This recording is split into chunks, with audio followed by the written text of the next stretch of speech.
Tales from a Forgotten Realm, Part 3, Dangerous Men. As he had suspected, the bridge leading over the river to the north half of Luskan was closed off, and there was talk of thick snow beyond the gates. To an outsider, it seemed odd how the weather could so drastically change across the span of a city, but north of Luskan lay the spine of the world, and beyond that the frigid wastes of Icewind Dale. At this time of year, it was common for fractured glaciers and avalanches to thunder down from the mountains, turning anything north of Luskan to ice and snow. Luskan's northern wall had been built much higher and stronger than the southern, and it towered over the stout buildings, casting a constant shadow over the northern edge of the city. It had been built so tall and strong to keep the winter out, along with any barbarian hordes looking to move south into a warmer winter.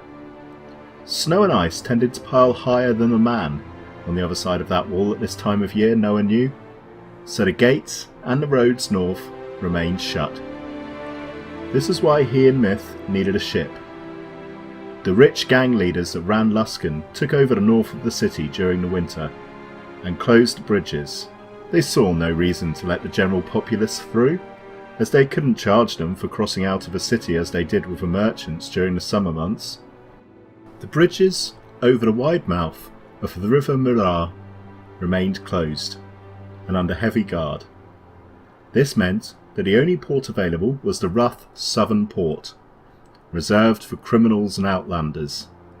This, unfortunately, was their destination. Noah managed to find a stable that would care for Dottie and the cart until their return. He had paid extra to avoid questions. He thought he'd probably be doing a lot of that here in Luskan. In cesspits like Luskan, the old saying of money can buy you anything is true double. It's amazing how easy the cogs of a cruel machine turn when they're greased with tears and bereft of any morality to rust them.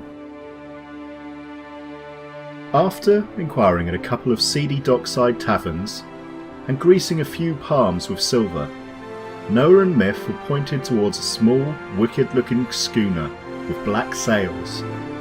As he approached the ship, he noted the crossbows mounted along the sides. This was no trade vessel, that much was clear. As he approached, he was greeted by a muscular, bearded half-orc with a golden bull ring in his nose that glinted in the afternoon sun. "Excuse me, good sir. I've heard tell that this ship is stopping off at Fireshire," questioned Noah, again lowering his eyes as a sign of respect. "Aye, what's it to you?" said the gruff orc. "I was wondering if we could book passage. We can pay our way," replied Noah. "Well, money is a language I know well, and it's all good of me, but you'll need to make the case to the captain. I'm just first mate, see, and his word is final." The half-orc finished tying off a rope that he was working on, and turned towards the gangplank. "Come on then, you two. Let's see the boss." Noah looked over his shoulder to Mithril, who still had her hood up around her head, and she nodded her approval.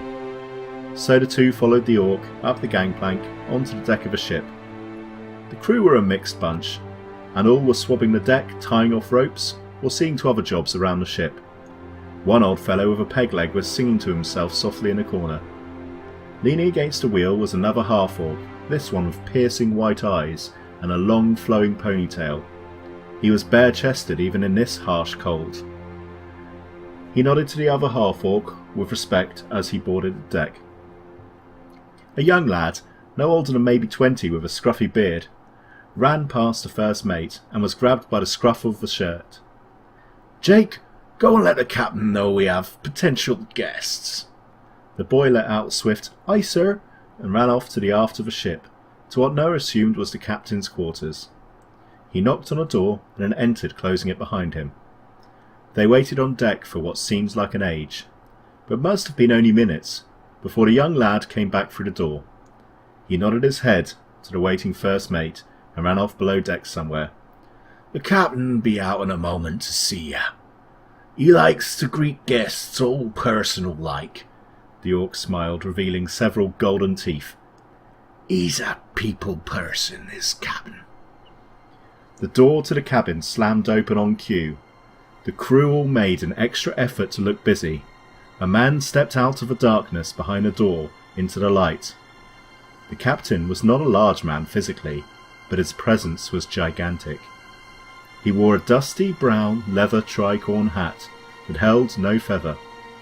His long black coat jingled with chains and trinkets when he walked. His heavy black boots laying a beat upon the deck like a deep bass drum. One piercing blue eye took in the world. The other eye glinted in the sunlight. It looked like a large white pearl set into his socket.